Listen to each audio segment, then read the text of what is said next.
And we are live. Welcome everybody to this amazing panel. I think most of y'all see some familiar faces here. I'm your co-host today. My name is Tracy. You can follow me on Twitter at Lady Elite. I'm the CEO of a consultancy called This.Labs. And today I have Jen, who is a software developer here at This. And we are so excited to close out the day with this amazing panel. So thanks all for hanging in there all day. And, maybe we can just go around really quickly and do quick name introductions. For those of you who don't know, this is the Vite team. And I'll start with Evan. Hello, I'm Evan, and I'm the author and team lead for Vite. Yeah. Currently based in Singapore. Okay. I'm Hao Qinjiang from the Vite and the Vue.js team. So I work for the Vue.js organization full-time. And you may know me on GitHub as at Soda team. I'm based in China. Okay. And it's Anthony Fu here. And I'm a Vite coding member. And also I create a few Vite plugins and tools like Vite and SlideDiff. And yeah, thanks, Patak. Yeah, I'm Matthias, also known as Patak, and I'm also part of the Vite team, and I work at StackBlitz, where I get to spend like full time in Vite lately. Oh, John? hello, I'm Bjorn. I'm a team member of Vite and Sebel and co-resident Astro. I'm working on open source as well. And next time, Shini. Yeah, hello, I'm Christopher, aka as known as Shinigami, and I'm also a member of the Vite team and always working when I have time in my free time at Vite and managing stuff. Cool. Thank you so much for the introductions, and we can get right into the panel. Okay, so the first question is, how was the conference for you? Let's go ahead and start with Evan. Emotional? Was it emotional? Surprising? Yeah, it's quite surprising, to be honest. I kind of remember when we had the first ViteConf, right? That was in person. This one's virtual, but still, when Matthias first came and floated the idea with me saying, okay, we want to do a ViteConf, I was quite skeptical. I was like, are you sure? Like, maybe we don't have enough people that's interested. But then when they started working on it, I see more and more of these framework authors getting on board with talks. And actually, in the whole process leading up to it, Matthias was kind of giving me spoilers of the talks. I get more and more excited about it because it's actually interesting because, when you are, we are not actively keeping track of what everyone's doing in the ecosystem. But now at the same time, everyone's showing you all the things they've been working on. At the same time, it gives you a much more impact. You feel the impact of the thing you created, and it's truly amazing to see all these people building stuff on top of Vite. Yes.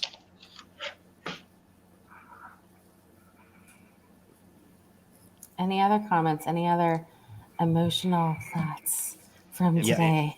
Yeah, Patrick first. Okay. Like Evan said, it has been really interesting that a lot of these maintainers choose ViteConf to be the place where they do this announcement.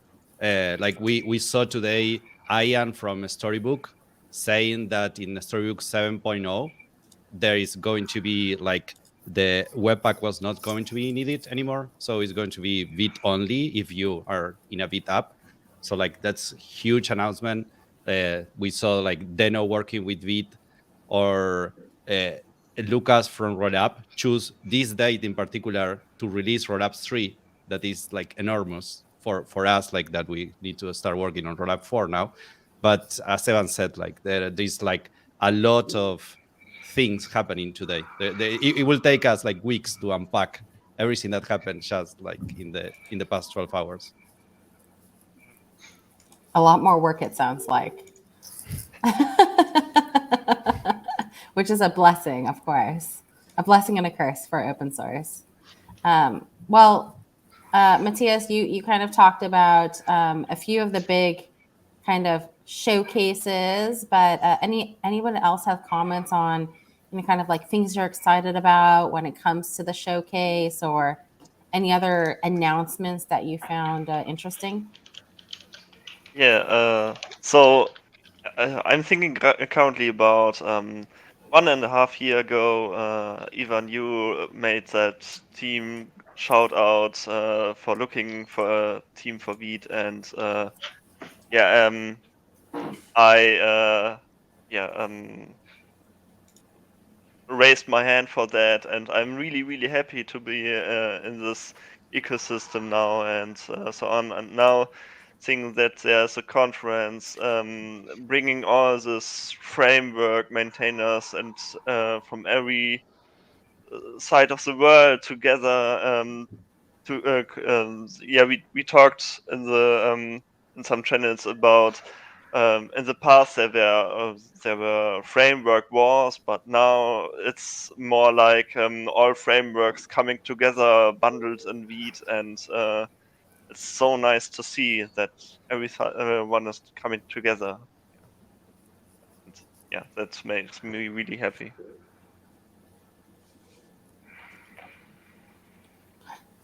Ho-Chin, any comments? Bjorn, any comments?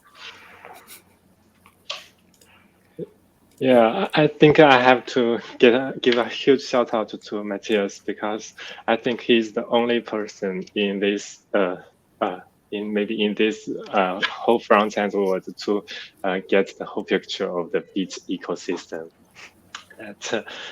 It's the first time that I've seen so many packages or teams around Vite to show up together, and I'm very excited to see the announcement in my time zone. It's last night that the rollup maintainer Lucas actually technically he's not part of the Vite ecosystem because he's a universal front end tool, but he chose to use this stage to announce that rollup is open for Rust rewriting, and I think that's very exciting for me. Yeah, I'm quite excited in Rollout 3. It's quite a big news. And I think StackBlitz as well, throwing so many features out in just one small talk. I can't wait to use it. And I think I missed quite a bit of the conference because I have to sleep, but I'm definitely catching up in the second half. Yeah, it's really good. Yeah, I have to confess that I haven't finished all the talks since like 12 hours of content is crazy. And yeah, due to the time zone, I was sleeping and I just wake up and trying to catch up the talks. So I didn't finish before we go into this panel. But yeah, I would like to say that I'm really impressive about the whole ecosystem, the innovations created or inspired by Vite, or like the collaboration inside of the community that's come up with so many ideas, and to involve our like daily workflows or our developer experience to push that much forward. So yeah, I'm really impressed about the community we had for the Vite and around Vite. Yeah. And I will just try to finish all the talks later today. Yeah, same for me. I actually missed quite a few of them, so I'm trying to catch up as well. Yeah. But that was the idea. It needs to work like that, because now you like all of Asia and Europe also like has the opportunity to see them all. Mm-hmm. So it's good. And one thing I like the chat, as Shini was saying, like it has been like this, like it has been like 11 hours of like content, constant content from like a lot of communities. When it was interesting because like I don't know, like in the Solid Start talk with Ryan, the whole Solid community came to VidLAN and they were talking there. And then like the in the quick talk, the same was there, or in the next stack, like the Vue community was there, and like in one particular channel, it was like crazy how fast the text was going of how many people were interacting there. Yeah, branching off of that, there's a lot going on during a conference. How does the team work together? I mean, with the time zones and everything, how does the team get to work together?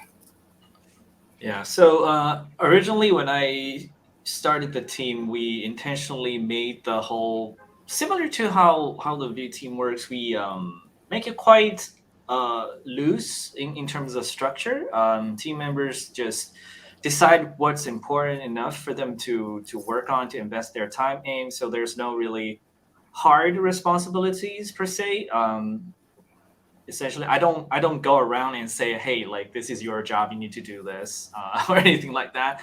And one of the reasons people become team members, similar to how I try to do things around open source, is uh, motivated contributors typically will step up by themselves because they are genuinely passionate about the project. So they have the natural drive to notice what's important because they are thinking about how to improve the project. So they notice the problems that needs to be solved and they work on it.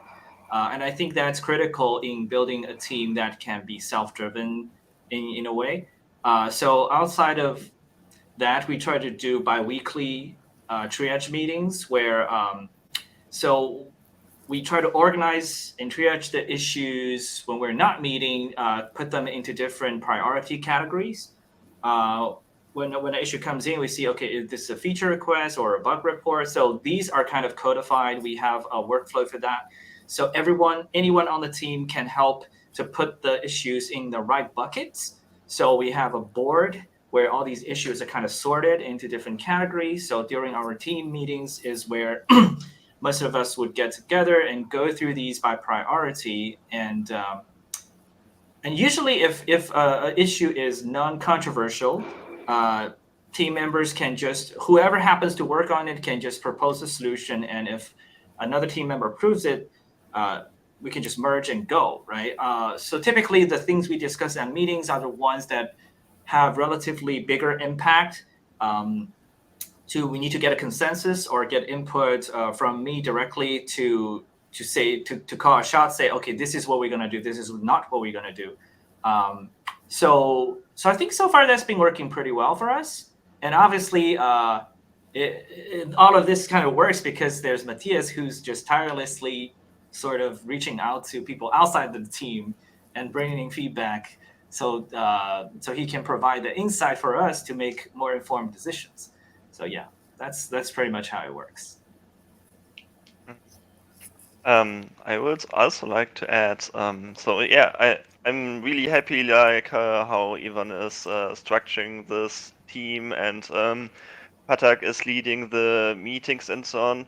And in one of the meetings, like I think half a year ago or so, I need to make a shout out to Anthony Fu because we had a discussion about, I think, about Jest, and that the test system we are using in Vite itself is really slow.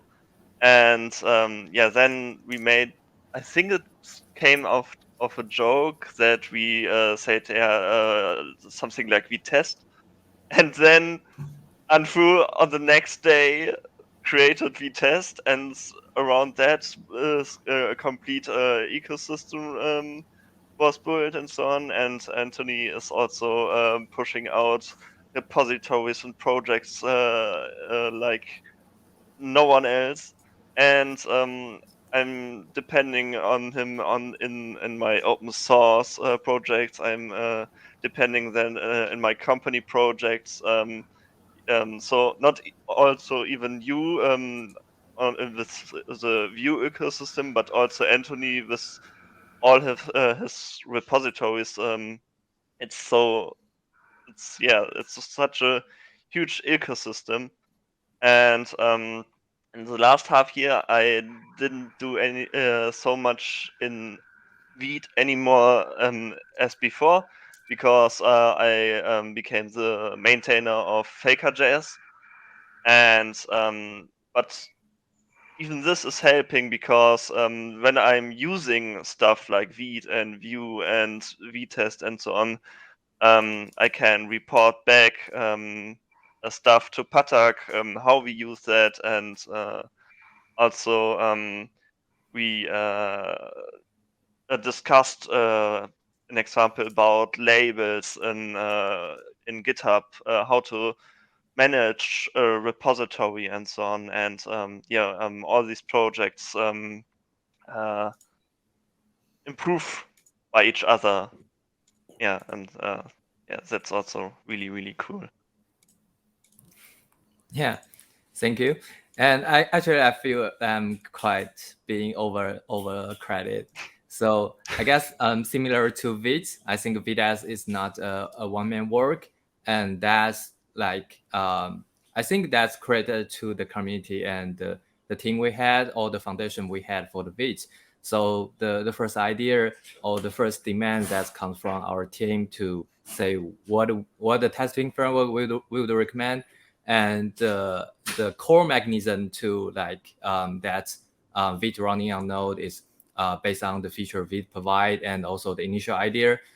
We work on Nux to solve the SSR issues that Puya provide to all these things to make Vitesse possible as an idea. And then we have we have a kind of Vitesse team with the help of from Patak and from many our team members to make these things happen, and the community they kind of push the tools forward to be the current state that we kind of being like very satisfied with, to being able to fit our needs with the like more collaborations with the Vite ecosystem. And I think that's being one of the examples that how Vite unite this community and to make things I think universals for each others.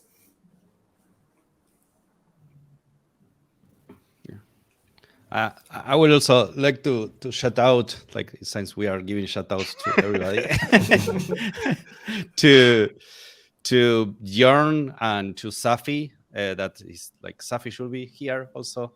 That like he normally is in the meetings, in the team meetings, and like they have been doing such an amazing work with triaging and fixing bugs, like in the past 6 months or year. Like if you take just into account what happened in Vite 3, like we had 800 issues open, and like they started a sprint to close it. Jorn sent a tweet saying, I will take the open issues down to, I don't know, like what, 100? I don't know, whenever. You are going to reach someday. But it went from 800 to 400 just in like 2 months. And that was like just impressive. Like also Soda got involved there, like with like the lead of Evan to go through all of the issues, and that's just like amazing. Like going like every single issue and created like a mental, and it's not like that I would call it, but like a map of categories of what are the things that we should focus on Vite moving forward. That is also really helpful. This is so inspiring because I just gave this talk about how to contribute to open source, and was talking about all this today. And I think, you know, like some of the stuff you just mentioned, Matthias, are great ways that other people could potentially get involved. You know, you don't have to think about, I'm never as good as Anthony in creating all these things. But, there's so many other ways you can become so critical to the success of open source projects such as Vite. So I think somebody else was going to talk, though. Did I hear somebody unmute and want to make other comments? I'll just try and say thank you for the shout out. There's so much yeah. love in this room. No, it's really great. And also, I have to say, kudos and shout out to kind of hearing the way, Evan, you kind of decided to structure the team with both Vue and Vite.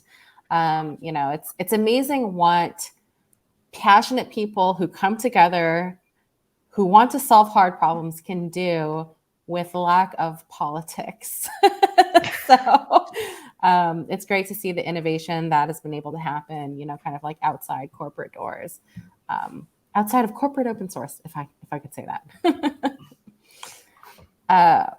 So I guess, kind of going to that, y'all have provided a lot of really amazing examples on how team members here have, been able to help Vite be successful. But how can others get involved, for that developer sitting there listening right now, wanting to do the next thing? Like, what can they do to help Vite? Well, I think there are different ways of being part of the community and contributing. So I always say, even just going on Discord and help each other out, answering other people's questions is a form of contribution, right? So share your knowledge, share your experience, answering questions maybe on Stack Overflow also. So these are like the lowest kind of hanging fruits anyone can do. If you want to go a bit further and directly contribute to Vite itself, you can take a look at our issue list. We always have tons of new issues coming in, so help us triage them. So typically we spend a lot of time figuring out how to reproduce a problem. So you can help us with verifying, okay, this is happening on my system as well. This is happening, maybe reducing the scope of the reproduction to make it easier for us to identify the problem, or even if you identify the fix yourself, submit a PR to fix it. So these are kind of natural progression, right? So you can start with just helping other people out and then helping triaging issues. And once you do that for a while, you kind of get a hand of it. You can also, follow along the issue to see how it got fixed. To follow through the process, see how other people have submitted a PR. So you learn from it, and then you can do it yourself. I think this kind of applies not just to Vite, but to any kind of open source project, right? So if you don't know how to get in, you kind of have to lurk around a little bit, just see how other people are doing it. That's how I got into open source. That's how I learned to write code, actually. I learned by just reading other people's code on GitHub, because everything is open, right? So all the things that core team members are doing are also open, right? You can take a look at the PRs people have submitted to Vite, see how they're working with it. That helps you familiarize with the code base as well. So yeah, that's in fact how a lot of people got. Most of our core team members started by submitting small PRs. The first PR Matthias submitted was just fixing a typo. And then he got more and more involved and eventually become a team member, right? So you start with small things, do it consistently, and we will, the team members who interact with the project daily will notice that you've been there, you've been contributing. So we have a nomination process where current team members can say, hey, this person has been doing great work lately, and we think he or she should be on the team, and we'll do that. So that's the typical process. And outside of it, if you're not directly interested in working on Vite itself, you can create plugins, right? So because, in fact, a lot of the problems that people are trying to solve may not be suitable to be solved inside Vite core, because we do have a scope problem where because Vite has so much exposure to the whole web tooling scene now, right? Sometimes we have a tendency of saying, okay, we wish Vite could do this, but maybe it's not the best idea to do it because it's possible by just building a plugin for it. And in that case, you can solve your own problem with a plugin, publish it so that other people can reuse your work. I think that's also a great way of contributing to the ecosystem. Yeah. Well, one thing that like adding up what Evan said, in Vite in particular, like the quality of contributions, like issues, like how the issues are reported and the PRs, like most of them are coming from the maintainers of the other projects, because like Vite also grows a lot with all the other projects that are involved. So this thing that Evan say about like go to Vite and check how others are like doing the PRs or how they are even structuring their thoughts, no, like how they are presenting the problem. Vite is a great place to learn that, because you are going to see a PR from Rich Harris, from Ryan, from like the people from Quick, from like Daniel Roy from Nux. Like they are all great open source folks. So you're going to learn a lot by following them, like Evan is saying. Exactly. Yeah. So I think what I see a lot from beginners or newcomers to open source is, first of all, you don't know where to start. And the second is sometimes maybe you try for the first time, you submit a PR, but there are little things that's kind of common etiquette in open source where like when you submit a PR, there are certain things you should avoid, like don't use a formatter to format the whole file with unrelated changes. You know, these small things, and then also how to best explain the problem you're trying to solve, like how to make it easier for the maintainer to make the decision to whether merge it or not. In fact, as a maintainer myself, my biggest struggle a lot of times is I get a PR with good intentions, but sometimes maybe it just didn't really explain the problem well enough. So I was having a hard time just understanding why this is needed. So usually it's better to have a good explainer of what problem is trying to solve, how we ran into it, why this can only be solved inside the project core, and this is how we're trying to solve it. Maybe other solutions you've explained, right? If you look at the PRs from some of our framework collaborators who are building stuff on top of you, usually the PR they send are very high quality because they usually very well explain the problem they're running into and explain why they think this is the right solution. And that makes it a lot easier for us to consider, like, okay, this makes sense. And so it also reduces the amount of back and forth needed to get feature merged. So overall, it just makes the whole process faster. So there's definitely a lot to learn just by watching other people work. And I think that's the great thing about open source on GitHub is, the whole process is open for you to learn.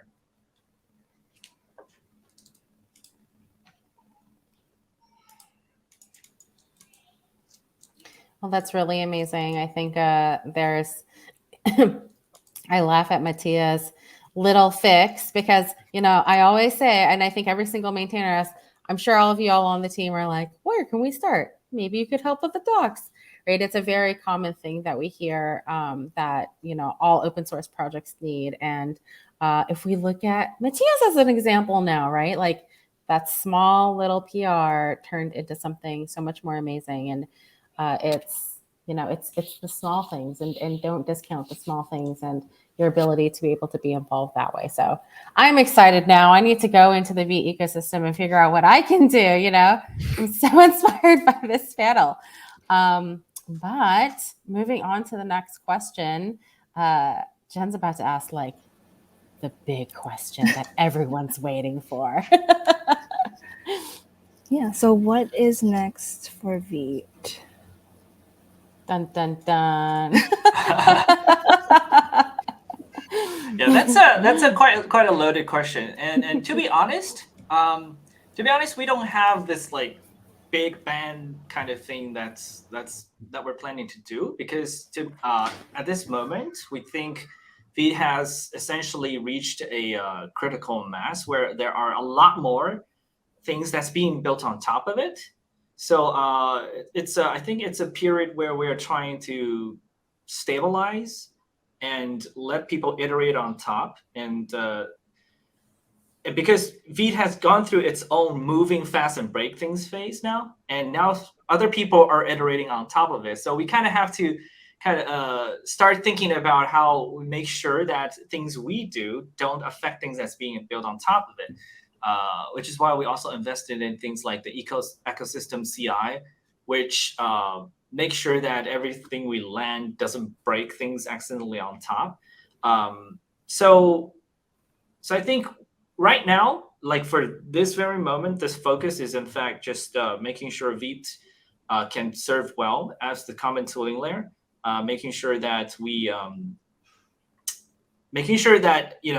it's because there are still a lot of little things that we need to fix, and we're trying to take this moment to also gather feedback from people building on top of it to see what is the next thing that we can significantly improve for all of them, right? Because to be honest, like from my personal perspective, I've solved most of the problems I started out to solve with Vite. Like I'm super happy with it as a user myself. But now we have more users than just people building directly using Vite to build apps. Now we have these framework authors, and we are facing a lot of different needs, pulling us in different directions. And we need a time to sort of think about what is the overlapping things that we could benefit all of these frameworks together. Yeah, and I think Matthias may have something that he already has in mind that he wants to push in Vite for. Now, I think that is like you said, like a lot of what we did since Vite 2 has been like looking inside and trying to like make it, I don't know, reduce the bugs, like trying to move like from some regex to like other methods, or I don't know. I think that moving forward, there will be a lot of moving to rollup, for example. That will not be like felt that much outside, but internally it will make things more maintainable. We could replace some parts, maybe like instead of post CSS, we could use lighting CSS from the Parcel team. There was a POC going around there from Devon. So yeah, I don't know. Like I think for a while it will still be kind of like more introspective changes and giving the base that you say is needed for others to innovate on. Yeah, one potential thing we've been thinking about, but this is a bit more further down the road, right? One of the bottleneck that we want to solve eventually in the long term is the amount of requests during development. When you have like thousands of requests, there's just congestion at the network level, which Vite itself is not able to solve, just due to the eager nature of native ESM imports. But there could be potential ways to work around it, for example, with web bundles. But these are kind of specs that are really early and in flux. But we've recently started, got in contact with the browser folks who's directly working on the browsers, and we're trying to exchange notes and see what future features in the browser could potentially benefit Vite that we could leverage, to improve. And the other thing is, So we've been recently doing quite a bit of communication with people working on browsers to see what are the potential ways to address this bottleneck. I think that is probably one of the things I want to solve the most, but in the short term, it's quite difficult.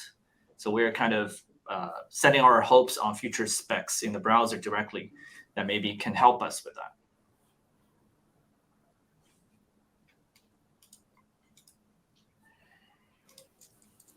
What about the rest of y'all? Any hopes and futures that y'all are hoping for? I think.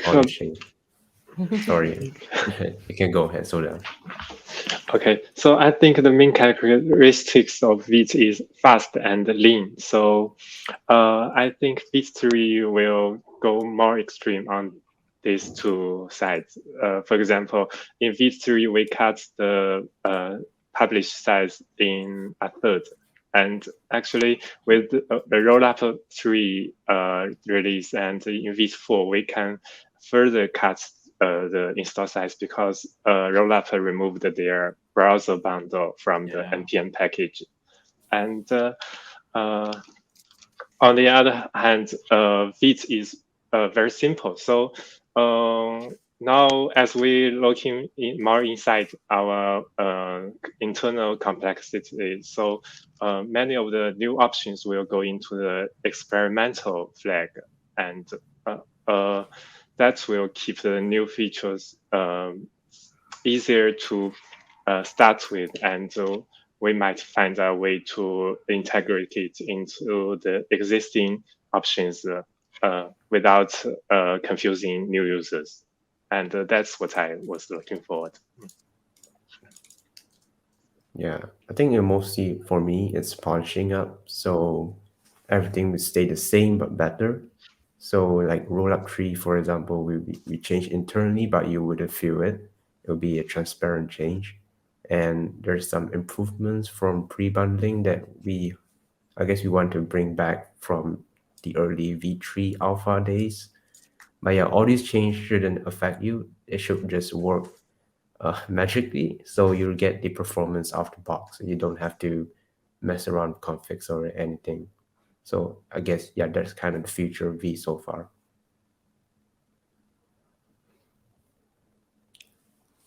Yeah, I kind of agree. And from my kind of personal perspective, I feel that as the community we already have, the ecosystem we already have, that kind of being a proof that Vite itself is being very flexible. And since we have so many tools on top of Vite, and I think for Vite itself, we should kind of limit our scope to not introducing that really like new features, but we could now like leave the innovations to the framework, and we kind of already see that we got a lot of new we got the frameworks with tons of new features and new ideas and already going on in this talk. And so kind of feel that for Vite itself, we should keep doing our jobs to like optimize and to make things even faster, or like improve the things itself. So I kind of feel that we won't have like have a like keynote to showcase that we kind of have a tons of new features coming in that get people excited. But I think the works inside of Vite to keep things stable and to keep things like very maintainable and fast is still a crucial job to make it for the whole community to use, I think. That makes sense. Although I know everybody, whenever you talk, Anthony, is waiting on bated breath to figure out what library or tool you're going to create next. So we're excited. I feel like anybody who wants to see that, we got to just keep watching your GitHub. But, you know, I love that. I mean, the things that I hear about Vite and kind of how y'all are stabilizing and trying to make it maintainable and no breaking changes or very little breaking changes are really amazing goals. And I, you know, feel like that's also what Vue has done. So surprise, surprise, very similar team working on the same thing. But Evan, I know, you know, over the years, you know, whenever I talk to you about Vue, it's always like just improving performance and improving things and, you know, constantly like improving things under the hood. So it's great to hear kind of like the same methodology here. I have firsthand experience on just a project going through different phases, because when you're just starting out, you can do whatever you want. Then when you have only early adopters, you can ship big changes, big improvements while caring less about, you know, disrupting things built on top of it, because early adopters are typically more open to that kind of thing. But when you reach a critical mass, you have a lot of you have a wider audience. You have people who are just using your thing to build stuff in production, and there are a big group of users who, for them, first priority is stability. They don't want things to suddenly break. And there will be a point where you are solving the problem well enough that stability in a way becomes a really important value for the thing to uphold. So I think Vite is in a transition period where we want to essentially bring back our focus a little bit. Instead of thinking about, okay, what's the next big thing? What's the next new thing? We're going to say, okay, how to make the current things better? How to keep it working the same way, but faster, leaner, and more robust and more stable under the hood. I think that would be the focus for, at least for now. Yeah. Thank you so much. And we are just about out of time, but one last question. Will there be another ViteConf? I don't know. Do you enjoy this one? I hear the next one is ViteConf. Oh, okay. we do one year ViteConf, 1 year ViteConf. I think actually, yeah. Yep. Go. Yeah, actually, I think in Gaza, like in 10 minutes, we will starting over again, and that will be another, yeah. That's true. That's very you true. have 12 hours to enjoy. Yeah. Well, stay tuned, everyone. Thank you all for joining this panel. Thank you, everyone, for joining ViteConf today. It was absolutely amazing. If you haven't gone back or if you missed some of the talks, I mean, there's just been some really amazing announcements lately. Storybook, Dino both made some really big announcements, as well as many others. So we will see you next time. Thank you all for joining. And thank you so much, Vite team, for being here today and being up so early on your time zones. Thank you so much. Thank you. Bye. Thank Yeah. you. Thank you. Bye. Bye.